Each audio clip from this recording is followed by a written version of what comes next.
Assalamualaikum warahmatullahi wabarakatuh. Perkenalkan, nama saya Hasria F dengan NIM 21104090067. Nah, sekarang pada kesempatan kali ini saya akan mempresentasikan atau menjelaskan beberapa poin-poin penting serta bagaimana pro kontra antara pihak masyarakat atau berbagai elemen baik dari masyarakat, mahasiswa dan sebagainya dalam kebijakan penerimaan peserta didik baru sistem zonasi.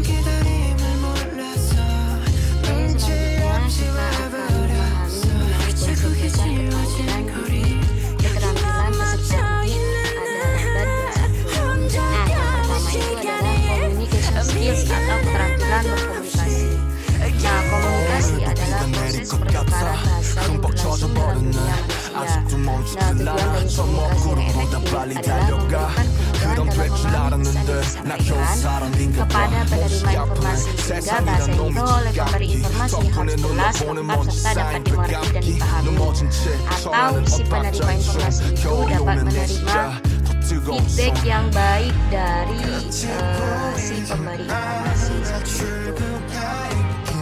Selanjutnya, critical thinking. Nah, critical thinking adalah merupakan keterampilan yang harus dimiliki oleh peserta didik yang kedua, karena kita harus tahu bahwa critical thinking adalah berpikir kritis, merupakan suatu proses yang terarah jelas yang digunakan dalam kegiatan mental seperti memecahkan masalah, mengambil keputusan, mengajak atau dan sebagainya. Itu. Selanjutnya adalah creativity atau kreativitas. Nah, kreativitas adalah suatu skill atau keterampilan manusia yang merupakan atau terlahir dari ide maupun pikiran yang bersifat inovatif, berdaya guna dan dapat dimengerti. Selanjutnya, kolaborasi. Menurut data yang saya dapatkan, ketika peserta didik mengerjakan tugas maupun melakukan sistem pembelajaran dengan kolaborasi atau kerjasama dalam satu kelompok, mereka lebih dominan ingat materi tersebut ketika mereka saling berkelompok-kelompok dalam suatu materi seperti itu. Karena di sana dalam satu kelompok tersebut mereka akan bekerja sama bagaimana mereka bisa mengerti materi yang dibawa oleh tenaga pendidik. Oke, mengenai konsep dasar manajemen peserta didik. Nah, manajemen peserta didik merupakan aktivitas atau kegiatan pencatatan murid semenjak dari proses penerimaan sampai saat murid meninggalkan sekolah atau madrasah, yakni sampai sudah tamat yang bersangkutan mengikuti pendidikan pada sekolah atau madrasah tersebut. Jadi pada konsep dasar manajemen peserta didik kita sudah mengetahui ya bahwasanya manajemen peserta didik merupakan aktivitas atau kegiatan yang berupa pencatatan murid dari mereka masuk sampai mereka menyelesaikan studi dari lembaga atau sekolah tersebut. Nah, di sini Komar mengungkapkan beberapa fungsi dari manajemen peserta didik itu sendiri. Nah, dia mengungkapkan bahwasanya manajemen peserta didik adalah fungsinya yaitu mengatur berbagai kegiatan dalam bidang kesiswaan.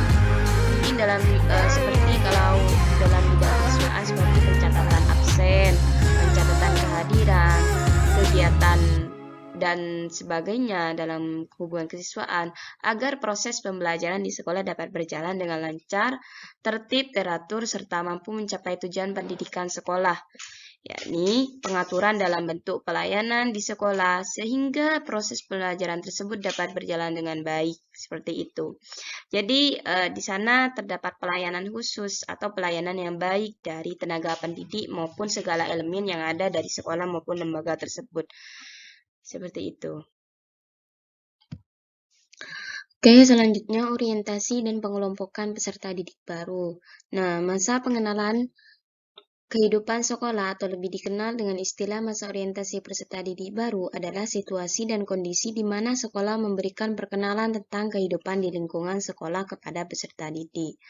Nah, peserta didik ini dapat mengenali lingkungan fisik maupun lingkungan sosial di sekolah. Nah, maksud dari lingkungan fisik itu seperti properti atau alat penunjang dalam kegiatan belajar mengajarnya.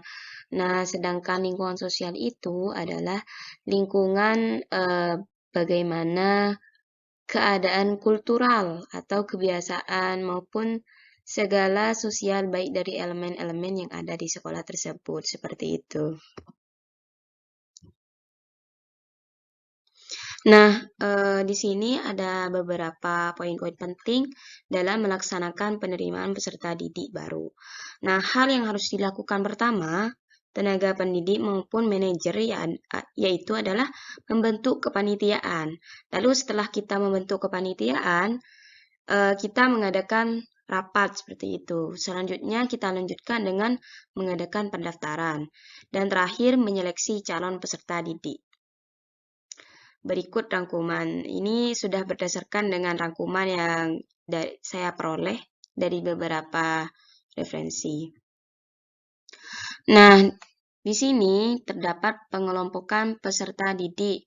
Hal ini dikemukakan langsung oleh Hidayat Sutomo dalam bukunya yaitu Suruni.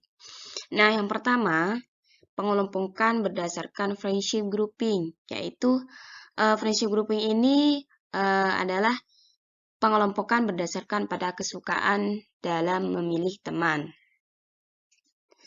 Yang kedua, achievement grouping, yaitu pengelompokan berdasarkan prestasi yang dicapai oleh peserta didik. Yang ketiga, aptitude grouping, yaitu pengelompokan berdasarkan atas kemampuan dan bakat sesuai yang dimiliki oleh peserta didik. Dan selanjutnya, attention or interest grouping, yaitu pengelompokan berdasarkan atas perhatian atau minat yang didasari kesenangan.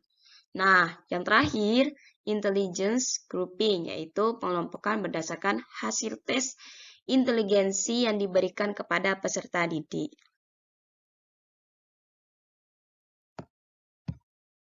Selanjutnya, kita akan masuk ke dalam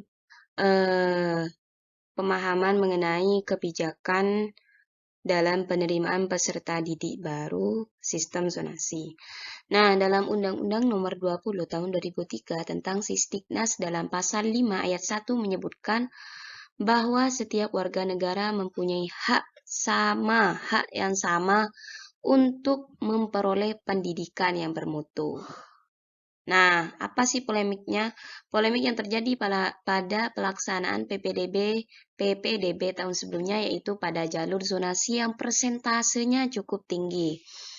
Nah, sehingga kemudian karena persentasenya semakin tinggi terhadap zona penerimaan peserta didik baru melalui sistem zonasi, maka kemudian Pak Menteri Nadiem Makarim, yaitu Menteri Pendidikan dan Kebudayaan, beliau mengeluarkan kebijakan baru di mana jalur zonasi persentasenya diturunkan. Nah, perlu kita ketahui nih, sistem zonasi merupakan sebuah sistem pengaturan proses penerimaan siswa baru sesuai dengan wilayah tempat tinggal. Nah, sistem tersebut diatur dalam Permendikbud Nomor 14 Tahun 2018 dan ditujukan agar tak ada sekolah yang dianggap sekolah favorit dan non-favorit seperti itu. Namun lantas bagaimana sih pro dan kontra dari masyarakat maupun elemen-elemen lainnya?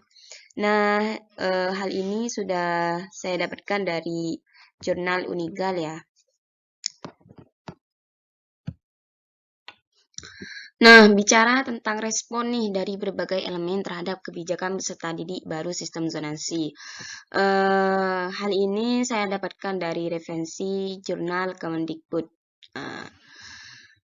Di sini yang pertama berasal dari kelompok yang pro atau setuju. Nah, pihak yang pro fokus kepada keuntungan-keuntungan atau manfaat dari sistem zonasi. Apa sih keuntungan dari sistem zonasi?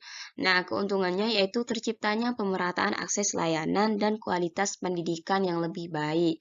Nah, oleh karena itu, sekolah semakin berkembang dan maju karena mendapatkan input siswa yang lebih beragam, begitu juga dengan kapasitas gurunya, seperti itu.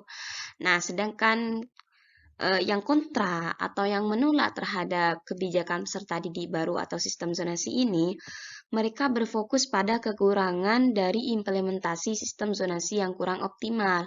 Maksudnya apa sih? Nah, kekurangan tersebut berupa kesiapan sekolah-sekolah di daerah seperti sarana dan prasarana serta kualitas pendidik yang belum setara, masalah kebijakan jalur prestasi yang dianggap belum mewadahi kebutuhan di lapangan seperti itu, serta masalah penentuan jarak sekolah dan tempat tinggal yang menyebabkan sebaran jumlah peserta didik pada setiap sekolah menjadi tidak seimbang dan minimnya partisipasi aktif orang tua karena lemahnya literasi terkait sistem zonasi, atau maksudnya kurangnya informasi, kurang melek terhadap informasi seperti itu terkait sistem zonasi yang disebabkan oleh efek samping kelemahan teknis di lapangan seperti itu. Jadi kita sudah tahu ya bagaimana pro kontra dari kebijakan yang dikeluarkan oleh Kemendikbudristek. Oke, terakhir saya ucapkan terima kasih. Semoga apa-apa yang saya sampaikan dapat kita ambil manfaatnya, dan apabila ada yang salah maupun kekeliruan itu berasal dari saya sendiri. Wallahul muwaffiq ila aqwamit thoriq. Wassalamualaikum warahmatullahi wabarakatuh. Terima kasih atas semua partisipasinya. Assalamualaikum warahmatullahi wabarakatuh.